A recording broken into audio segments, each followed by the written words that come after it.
America, industrial miracle of the century. From all the states flow bounteously the products of forest, mine, and field. From her workshops pour all the needs of modern living. By air, land, and water, these treasures of enterprise are sent out to every point of the compass. No job is too big for American industry. Nothing is too small for the best in materials and workmanship. Look back a few generations and realize the advances America has made. Articles once were wrought by single pairs of hands with crude implements in quality that varied with the knowledge, skill, and honesty of the individual. Today, able workmen with wonderful machinery do better work at lower cost, while advancing mechanical arts have brought new ease to the multitudes. Where the plodding workmen of former times labored alone, with neither guidance nor help, meeting no set standard of quality, industrial America marshals resources, science, and power unlimited to bring a quality product within the reach of millions. 40 spoke holes at one operation. Jobs formerly tedious and uncertain are now done in the wink of an eye with gigantic tools which the old-time craftsman never knew. The old-time craftsman's tools were 1,000 times slower, his skill 1,000 times less accurate. The hand of today's workman and the performance of his machine are guided in the smallest details by science. The greatest American manufacturers maintain vast libraries of technical books, records, and informational data. This earnest effort to make every possible improvement applies to even the smallest things. The greatest example of America's success is the motor car of quality. Any place on earth, you will find America's automobiles serving the people. Even in Borneo, the home of the legendary wild man, although New York is 12,000 miles away. All over the world, the automobile is relieving beasts of burden. People have learned what smooth, powerful, and quiet transportation means in enjoyment and health. On the smooth surfaces of boulevards in many cities, scenes like this are duplicated every minute. Millions know intimately interesting places, like the Grand Canyon, which were names only to the house-tied generations of former times.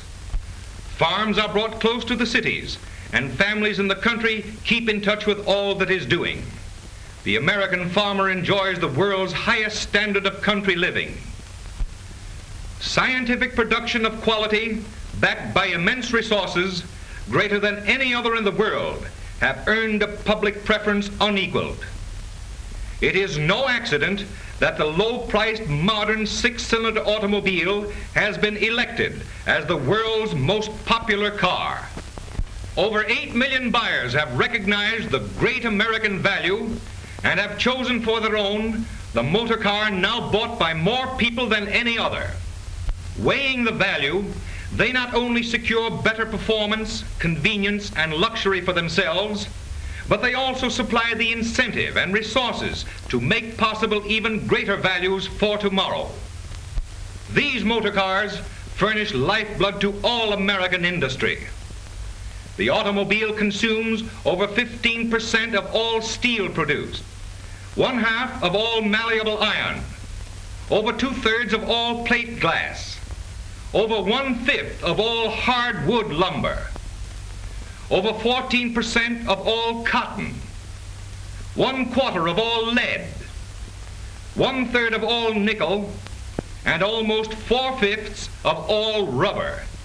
To say nothing of paying the railroads hundreds of millions of dollars a year for carrying thousands of carloads of freight. General Motors makes almost half of all motor cars, and the largest member of the General Motors family, Chevrolet, is the largest maker of automobiles in the world. An ever-mounting call for raw materials is sent forth by the demand for complete modern transportation. Purchases of the finest materials are made in tremendous quantities from mines, forests, and fields in every region of the United States. In steady stream, millions upon millions of dollars in payment go back to support miners, producers, farmers, and makers of supplies. Power, water power, coal, and plenty of it is purchased to keep the far-flung factories going. Timber, from silent forests that spread over the nation's mountain slopes, selected logs in enormous quantities are rafted down great rivers and carried onward by rail as well as water. All markets must be scoured to find materials that meet quality standards from which there must be no deviation. The purchase of all these supplies is the world's biggest shopping job. No manufacturer in the world uses so much iron and steel as the makers of the great American value. But materials in the rough need the touch of skilled workmen and precision machinery to shape them for service. Machines that work with the exactness of a watch cut out such wonderful parts as gears for the Chevrolet Synchro Mesh transmission. This wonderful machine cuts the gear teeth perfectly and stops of its own accord just when the job is finished. This makes possible low cost and brings to the man of modest means all the advantages of fine car transportation. After every cutting, inspections are made. Gauges that test the gears in final inspections are themselves tested regularly.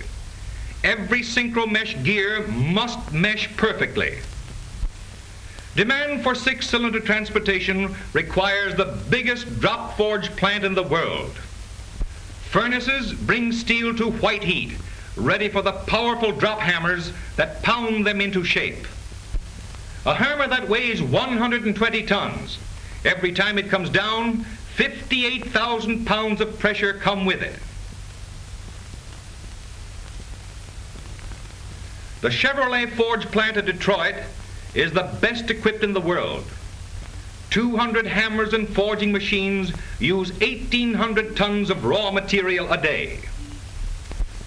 The biggest motor plant in the world is needed to make the million six-cylinder engines demanded annually by the American people. In the production of the hundreds of parts necessary to make this modern, low-priced, quality motor, every point is protected by scientific checking. The test gauges used for checking crankshafts test both the balance of the crankshaft and also all machined surfaces. But in the making of this great car, more than machinery is needed. Machines grow constantly more intricate. They need the watchful guidance of well-paid operators. And every man earns more because of the machine that helps him in his work. Day by day, mechanical giants like these open their jaws and give forth the product for which the engineering genius of men has fashioned them. This automatic frame assembly plant is all one great machine extending over 4 city blocks and electrically controlled throughout. Steel plates are put in at one end and assembled frames come out the other. These factories and machines are only giant tools under the control of many thousands of men whose daily work is giving the public better performance, new luxury, and greater convenience in transportation.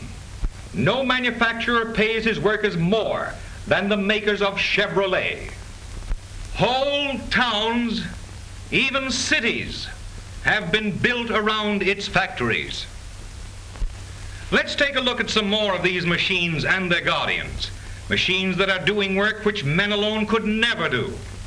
What do you think of a press that weighs 456,000 pounds, pressing at one operation the whole side panel of an automobile in one piece? Safeguards are thrown about every operation and movement.